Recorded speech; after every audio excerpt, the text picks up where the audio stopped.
This is a C-123K Provider, which was used in the Vietnam War to transport cargo and troops. This particular plane, nicknamed Thunder Pig, is unique. It's the last one still flying in the United States today. It was also featured in the 2017 movie American Made, starring Tom Cruise. Jorge, look at this, my friend. We're gonna make history.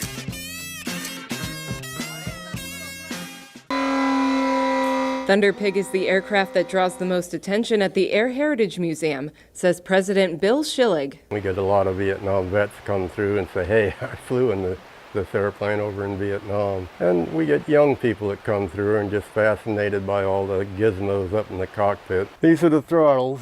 Push them up to get max power. You look at the RPM, and this is the torque. That's how much power the engine's putting out. This airplane, even after we lean it back and lower the RPM, still burns about 200 gallons an hour. And the avgas right now is about $5 a gallon, so this airplane's pretty expensive to operate. This seat was used by a navigator. Back in the 60s and 70s, we didn't have GPSs. Here's a picture of what the airplane looked like, configured with troops in it. Yeah, it's one of the most interesting airplanes we have.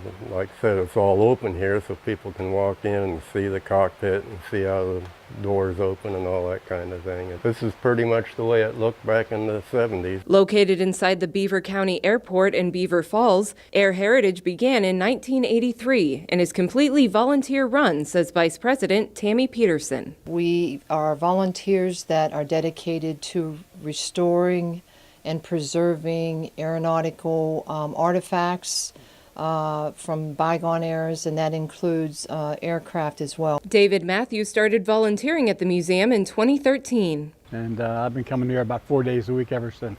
The 11 planes currently on display at the museum span from the 1930s through the First Gulf War. For the past 5 years, volunteers have been working on the C-47B Skytrain, named Luck of the Irish, which Matthews says they hope to have flying in the next couple of months.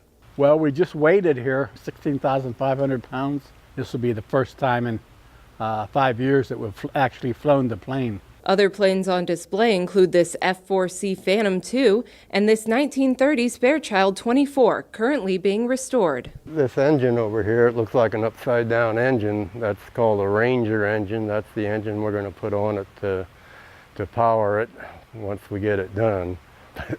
It's going to be quite a few years, though, before we get it completed. The museum is primarily funded through its participation in air shows. We get an appearance fee. They pay for our fuel and all our expenses. So far this year, I think we've been to one air show. We should have been to about 5 or 6 of them. Weather stopped us a couple times. Mechanical problems stopped us a couple times. But we got a couple more tries here before the season's over. While there is no charge to visit the museum, they of course accept donations to help with future projects. In the future, of course, we have plans to expand. The project would be centered around an annex or addition to our current museum, and so that we can expand to display more artifacts. Museum hours are Monday through Saturday, 10 a.m. to 5 p.m. You can find out more by visiting airheritage.org.